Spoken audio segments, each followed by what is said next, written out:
book of Chronicles, chapter 31. Welcome back to Bible Breakdown. Today we're reading 2 Chronicles 31. After the great Passover celebration, the people's commitment to the Lord didn't end when the festival was over. Their worship led to action. They removed idols, restored proper worship, and faithfully supported the priests and Levites so the work of the Lord could continue.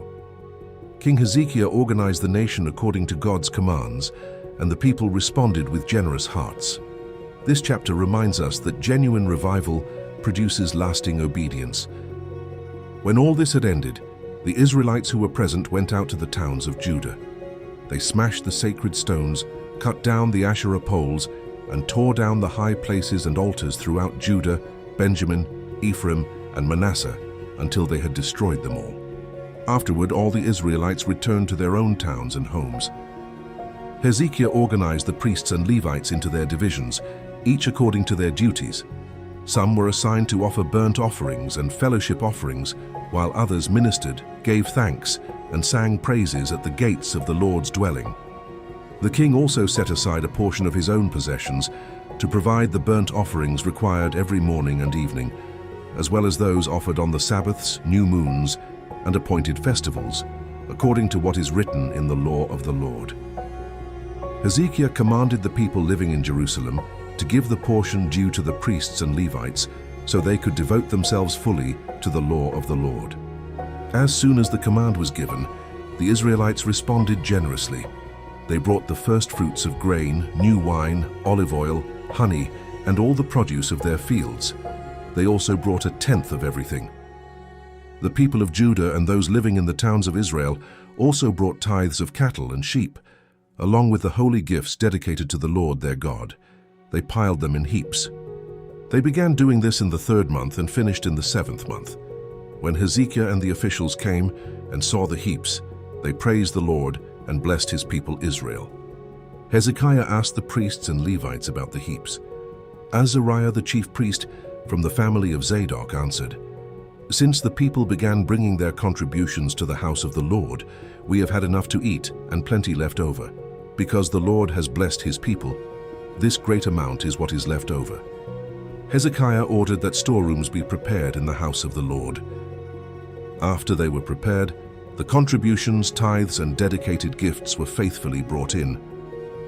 Conaniah the Levite was placed in charge of them, and his brother Shimei was second in command.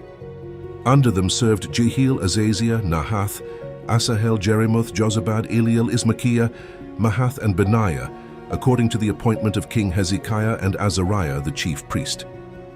Kor son of Imnah, the Levite who was keeper of the east gate, was responsible for distributing the freewill offerings given to God and for handing out the portions dedicated to the Lord. Working with him were Eden, Miniamin, Jeshua, Shemaiah, Amariah, and Shechaniah in the priestly towns. They faithfully distributed portions to their fellow priests by divisions, to both old and young alike. The portions were given to every male 3 years old and older, whose name was recorded in the genealogies, and who entered the house of the Lord to perform the daily duties assigned to his division.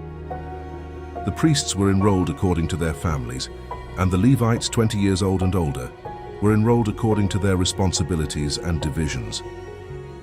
The genealogies also included their wives, sons, daughters, and little children, because they faithfully consecrated themselves for holy service. For the descendants of Aaron, the priests living on the pasture lands around their towns, men were specifically appointed by name to distribute portions to every male among the priests and to all the Levites recorded in the genealogies. This is how Hezekiah acted throughout all Judah. He did what was good, right, and faithful before the Lord his God. In everything he undertook concerning the service of the house of God, the law, and the commandments, he sought his God with all his heart, and he prospered. Lesson of the day, today's chapter, reminds us that real revival doesn't stop at worship. It changes the way we live. After celebrating the Passover, the people didn't simply return home unchanged. They destroyed their idols, obeyed God's commands, supported the work of the temple, and gave generously from what God had provided. Their actions demonstrated that their hearts had truly turned back to the Lord. Hezekiah also led by example. He sought God wholeheartedly, followed God's instructions faithfully, and organized the nation so that worship could continue for generations. The Bible concludes by saying that he sought God with all his heart, and he prospered. When our hearts are fully devoted to the Lord, our obedience becomes more than a moment. It becomes a way of life. If you're enjoying these Bible breakdowns and want to support what we're building, you can check out our merch at BibleBreakdownsDaily.com. It's just a small way to carry the message with you. I'll see you in the next chapter.